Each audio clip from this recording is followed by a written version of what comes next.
In the Eastern Orthodox tradition, on Good Friday, to mark the day Jesus died, a woven tapestry is brought out, carried as if being taken from a tomb. This tradition goes back more than 1,000 years.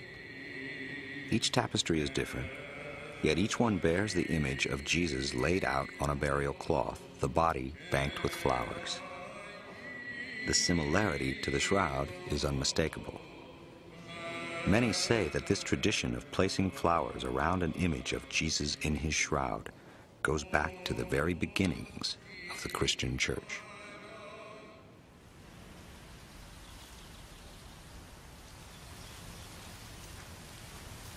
In recent years, subtle images of flowers have been discovered on the shroud itself.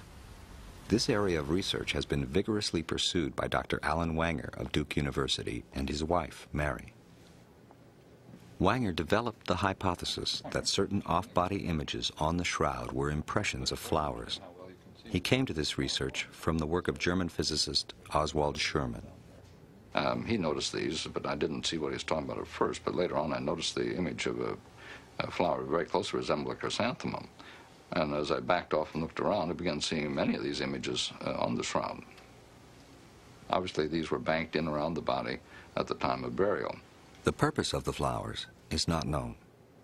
Perhaps as a fumigant, since the body was hastily buried, or perhaps just to honor the dead. And by studying the shroud very carefully, we feel that we identified actually 28 of these flowers on the shroud. Wanger studied details on the shroud, comparing them with life-size photographs of the corresponding plants they resemble in the field. In addition, we were able to determine the flowering time of these, and all of these flowers bloom in either March or April, which indicate that this was the time of Passover, the time of crucifixion. Many of the plants recognized by the Wangers seem to be native to the Jerusalem area. They showed their findings to Israel's leading botanist, Avinoam Danin. Using details of plant morphology, I was rather happy to confirm their observations.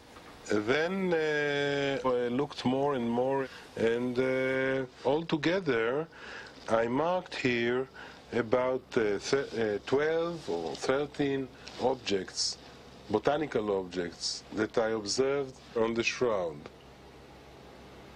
One of the plants, Zygophyllum dumosum, was the key evidence for botanist Danin. Not only did he see its image on the cloth, but he found even more precise details than had the Wangers.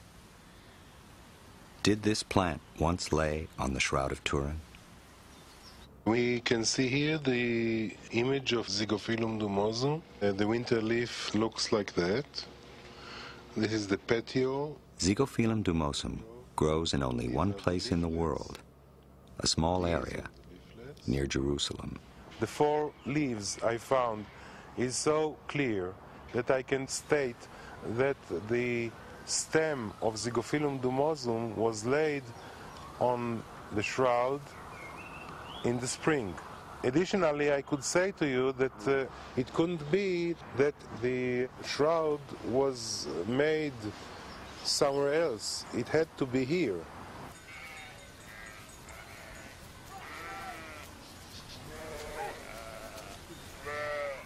If there were flowers around the body, there would also be pollen. Pollen can last thousands of years, and under the microscope, each type is distinctive. Clues too small for the naked eye, just waiting for the right detective. In 1973, the Swiss criminologist Max Frey was permitted to take samples of pollen from the weave of the shroud. He preserved them on glass slides. Trained as a botanist, he spent years analyzing their pollen content. He died before he could finish and publish his conclusions, but others have taken up the work. Using state-of-the-art technology, they can exactly identify each pollen grain and match it back to the plant. Uri Baruch is Israel's leading pollen expert. Working with Dr. Danin, He calculates the type and frequency of pollen on Fry's slides. In the back of my mind that there are also canopods that have the same pollen type. And we haven't met this one before. It's the first instance of this pollen type. The goal is to determine exactly which plants surrounded the body and which were the most prevalent.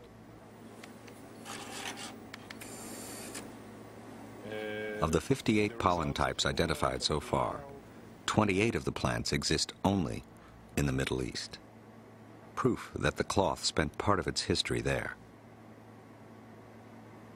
Many are still part of the lives of the people of the region, like Fagonia mollis.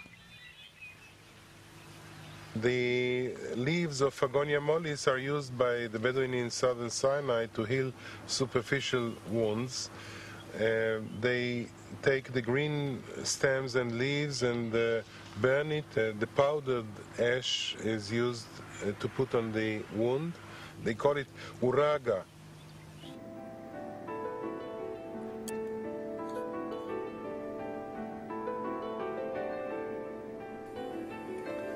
There is another Gundelia right now, Avinor. The slides have revealed an unusually high density of pollen from a plant called Gundelia terniforti. This particular sample came from an area next to the head of the man on the cloth. You can see the spines, okay? Here one, here one, here one. And the plant that left so much pollen in this spot on the shroud can be recognized by its flower, but it's better known for something else.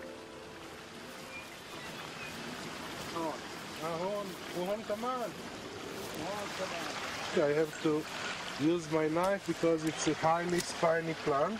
This is Gundelia terniforti, the thistle that has the highest frequency of pollen grains on the Shroud of Turin.